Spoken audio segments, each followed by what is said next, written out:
Reportage, Eduardo Riancipel, vous restez avec nous. Le docteur Jean Tafazoli va nous rejoindre. Auparavant, ce reportage justement sur le Covid, cette fois avec les craintes du variant britannique qui sont de plus en plus importantes en France, puisque certains affirment que ce variant britannique serait peut-être plus létal que les autres. Regardez. C'est lui qui, dès l'automne, a affolé la Grande-Bretagne, provoquant son 3e confinement. Depuis, le variant anglais se propage dans le monde entier. En France, peut-on parler d'une progression fulgurante ? Oui, dans certaines régions, comme l'Île-de-France. Selon le laboratoire Biogroup, qui réalise près de la moitié des tests PCR, la première semaine de janvier, parmi tous les tests positifs, 1% seulement étaient du variant britannique. Une proportion qui augmente rapidement et atteint la semaine dernière 37,7%. Une contagiosité beaucoup plus rapide qu'avec le virus de base. Ce variant britannique est-il aussi plus virulent ? C'est ce que craint le professeur Arnaud Fontanet de l'Institut Pasteur, qui explique: ce variant anglais est sans doute plus létal. L'augmentation du risque de décès par personne infectée serait de 30%, mais c'est à confirmer. Arnaud Fontanet s'appuie sur les travaux des scientifiques anglais qui, dans une préétude, affirment que ce variant entraîne une mortalité beaucoup plus importante. Avec nous en direct sur ce plateau, le docteur Jean Tafazoli nous a rejoint. Bonjour docteur, bonjour. Merci d'être avec nous. Vous êtes médecin et président de Ma Question Médicale. Ce variant britannique, il inquiète de plus en plus, on vient de l'entendre dans ce reportage. Certains disent qu'il serait plus létal. Or, au départ, on nous a dit simplement qu'il se transmettait plus facilement. Là, j'ai le sentiment qu'on est en train de découvrir d'autres choses sur ce variant. Alors, ce variant et même ces variants, puisqu'on sait maintenant que la première mutation dite anglaise a été suivie d'autres mutations mineures et que petit à petit, le variant anglais prend un petit peu le chemin du variant dit sud-africain. Ce qui n'est pas une bonne nouvelle. Ce qui n'est pas une bonne nouvelle. Tout se joue, si vous voulez, sur l'entrée du virus dans les cellules. Et effectivement, plus cette entrée est aisée pour le virus, et plus il y a une pression de sélection naturelle. Donc plus il y a de concurrence entre les virus et plus on va aller vers ce genre de mutation et plus effectivement les virus deviendront et plus mortifères et à transmission. Le problème, c'est qu'on dit de plus en plus, et l'Afrique du Sud l'a dit, que le vaccin, par exemple AstraZeneca, n'était pas très efficace. On parle de 22% d'efficacité 22%, ouais. Contre le variant d'Afrique du Sud. Ça, c'est inquiétant. Mais est-ce que ça veut dire qu'aujourd'hui, par exemple, il faut se faire vacciner avec ce vaccin AstraZeneca en France ? Parce qu'on sera, si le variant d'Afrique du Sud arrive, on ne sera pas très protégé. Alors, et ça, c'est une vraie question, parce que depuis samedi, on nous dit cet AstraZeneca est arrivé, on va en avoir des centaines de milliers, et là, au même moment, on apprend qu'en Afrique du Sud, il n'est efficace qu'à 22%. Alors, moi, j'ai été très circonspect par rapport à la politique vaccinale, aussi bien sur le terrain que sur les choix politiques qui ont été faits, qui ont été décidés en haut lieu, pas par la comité médicale, de favoriser la multiplicité des fournisseurs de vaccins. Si vous me permettez, il y a quelque chose qui m'a aussi choqué en tant que médecin, c'est que les soignants, ça fait un an et demi qu'on trime sur le terrain.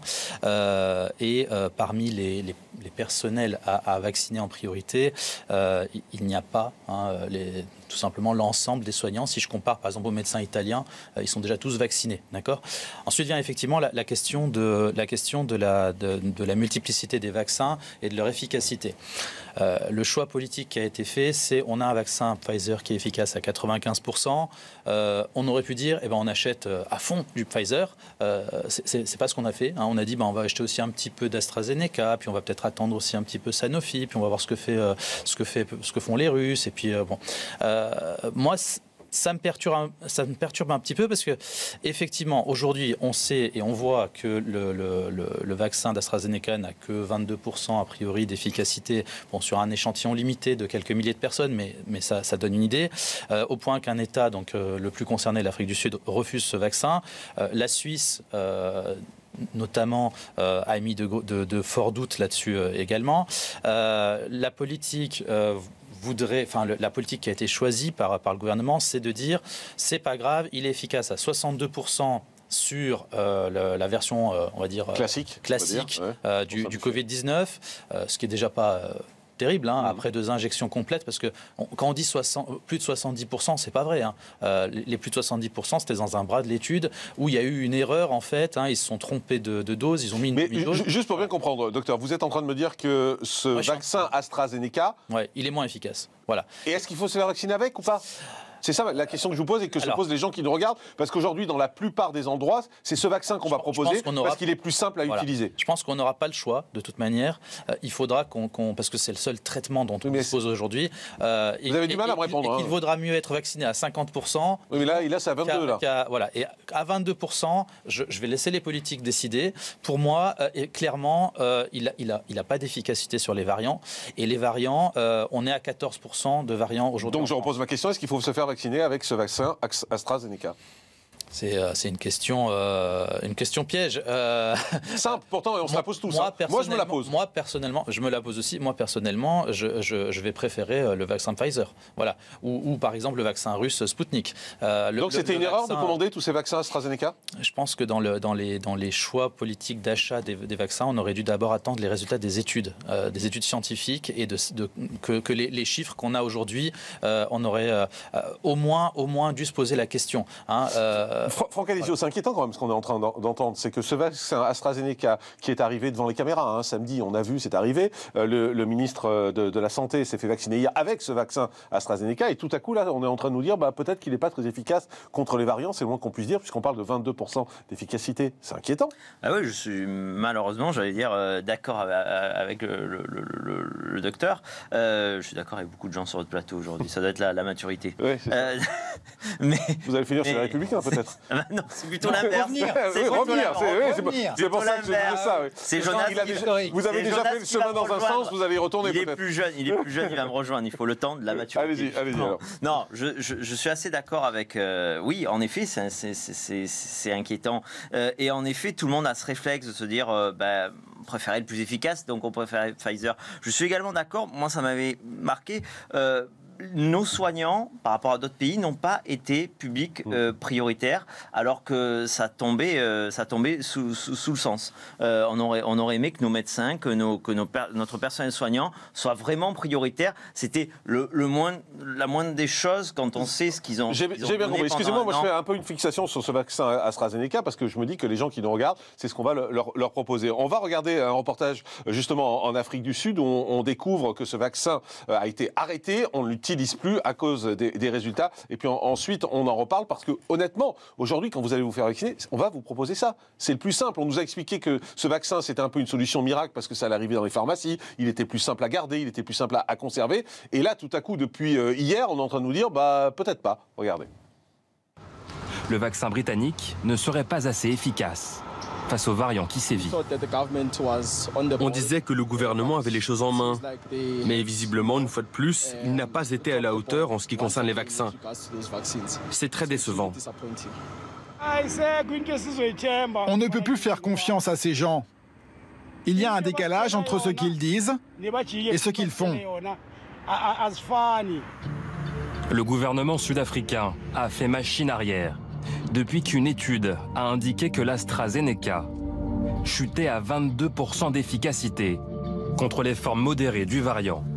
Face au pessimisme ambiant, plusieurs membres de l'OMS se sont réunis hier. Ils appellent à la prudence. Nous ne devons pas commencer à conclure que ce vaccin ne fonctionne pas du tout. Ce que nous avons vu, ce sont les données d'une petite étude. Ce n'est qu'un indicateur. Nous devons collecter plus de données. À l'inverse, d'autres vaccins se portent bien, comme ceux de Moderna ou de Pfizer & BioNTech. Des vaccins efficaces à plus de 90% sur le Covid, y compris sur les personnes âgées. Oui, nous nous sentons un peu plus en sécurité maintenant. Et à en croire ce récent communiqué de Pfizer & BioNTech, leur vaccin serait même efficace sur les variants anglais et sud-africains. À la différence d'AstraZeneca ou du russe Sputnik V, Pfizer et BioNTech n'ont pas fait le choix d'une fabrication classique du vaccin, mais celui de l'ARN messager, qui semble offrir plus de souplesse, d'adaptabilité face aux différentes formes du Covid. Eduardo Orion-Sibel, ça vous fait réagir tout ça? Oui, parce que, comme disait monsieur à l'instant, qui est médecin, qui est donc du côté médical, c'est aux politiques de décider, ce sont deux métiers différents. Et le politique n'est pas le scientifique. Il s'appuie sur ce que peut éclairer d'une situation les scientifiques, mais à un moment donné, il faut décider entre des choix difficiles et des choix parfois un peu avec de l'incertitude. Oui, mais les gens ont leur libre arbitre aussi. C'est-à-dire que nous aujourd'hui, on se pose des questions. Mais vous avez tout à fait le droit. Les gens ont le droit de pouvoir éventuellement refuser tel ou tel vaccin. C'est au pouvoir aujourd'hui de garantir que les vaccins qui seront utilisés sont efficaces. Donc il faut une décision politique. À ce stade, le pouvoir semble avoir décidé pour faire confiance à AstraZeneca. Oui, mais la seule différence, c'est que les données évoluent de jour en jour. Parce que ces dernières données sur l'Afrique du Sud, c'est arrivé samedi ou dimanche, je crois. D'abord, je pense qu'on a un vrai problème. Au moment même où ces vaccins arrivent en France, on nous dit ça. Donc on veut pas. Mais vous avez tout à fait raison. Je pense comme vous. Je ne suis pas. Donc je pense que pour le moment, je serai en situation de responsabilité avec le pouvoir. Je pense qu'il faudrait un peu de prudence avant de aller massivement sur AstraZeneca. Donc vous feriez vacciner vous avec AstraZeneca ou vous préféreriez un Pfizer? Je préfère Pfizer. Bah oui. Donc je suis aussi rationnel comme tout le monde, mais je ferai aussi confiance aux autorités qui nous diront jusqu'à quel point AstraZeneca est efficace. Donc il faut une décision par rapport au risque. Juste un mot. Je suis étonné, c'est une recommandation que je fais au gouvernement, parce que la lutte concerne tout le monde, il n'y a pas de politiscaillerie là-dessus, à mon avis, qui doit exister. Je ne comprends pas que le pouvoir n'ait pas... Il y a un problème de logistique et d'organisation. Je crois que... C'est en train de se résoudre. Je crois que les militaires pourraient nous aider. Ça devait être la dernière chose. Hein. Voilà. Je pense qu'un militaire... Un général, de la même façon qu'on a su confier un général la reconstruction de Notre-Dame, je pense qu'en matière de logistique, je suis un ancien membre de la commission de la défense nationale et des forces armées, je sais la puissance et la force au service du civil. Hein. La réalité, c'est qu'en fait, je crois qu'il est temps de le faire. On a pris beaucoup de retard par rapport au vaccin. Si on avait vacciné massivement, peut-être que les gens, d'abord, on aurait eu moins de réanimation, on aurait éviter un confinement et on aurait moins laissé circuler les variants. Vous l'avez très bien expliqué tout à l'heure. C'est une sélection naturelle. Donc s'il y a moins de personnes qui sont infectées... On ne va pas en faire l'histoire, c'est comme ça. Donc on en est là. Aujourd'hui, on en est là. Mais c'est important de partager un constat, surtout en médecine. Oui. Hein, déjà, on partage tout le constat qu'on a loupé les masques, on a loupé les tests, on a loupé les vaccins. Exactement. Maintenant qu'on a loupé ça et qu'on a identifié tout ça, il faut qu'on se mette au diapason par rapport à d'autres pays parce qu'on est toujours en retard, même sur les Pfizer. Je vous prends un autre exemple en termes de construction de lits et de places en réa. À Madrid, depuis le début, c'est ce qu'ils nous disent parfois au gouvernement, la Grande-Bretagne, c'est une île. À Madrid, en 100 jours, ils ont créé un hôpital qui s'appelle le Zendal, spécialisé dans le Covid. Ils font toutes les vaccinations, tous les gens peuvent y aller. Et ils ont vacciné 7 ou 8 millions de personnes aussi. Voilà, c'est rapide, c'est fluide, c'est efficace. Notre problématique, c'est que plus on tardera, plus en fait l'efficacité des vaccins, elle baissera. Et donc quand on entend le gouvernement depuis des mois nous dire il ne faut pas confondre vitesse avec précipitation, mais de quelle précipitation on parle? On sait que le vaccin est bon, on ne se précipite pas si on l'injecte. Là, c'est sûr qu'on n'est pas dans la vitesse. Docteur Tavazoli, un dernier mot, il nous reste 30 secondes. Oui, alors 3 points. La logistique, moi, les problèmes de logistique, j'ai jamais cru. Dans tous les EHPAD de France, il y a des chambres froides. Dans tous les hôpitaux de France... Oui, mais pas pour même moins 80 degrés. Dans tous les hôpitaux de France, il y a de l'azote liquide. Donc, le transfert d'un hôpital à un EHPAD, vous savez qu'on peut conserver ensuite le vaccin pendant 5 heures. Et donc, il n'y a pas de souci là-dessus. Je ne pense pas que la logistique puisse être l'excuse. La deuxième chose, c'est le décisionnaire. Le décisionnaire... on a un millefeuille administratif avec des ARS, des DGS, etc., qui font que les médecins n'ont pas eu vraiment leur mot à dire. Encore une fois, il faut remettre du médecin dans le système de santé. Et enfin, la troisième chose, effectivement, c'est les choix politiques qui ont été faits. Mais juste pour revenir sur AstraZeneca, je ne dis pas qu'il faut le refuser absolument. Ça fera toujours baisser les taux d'incidence du virus.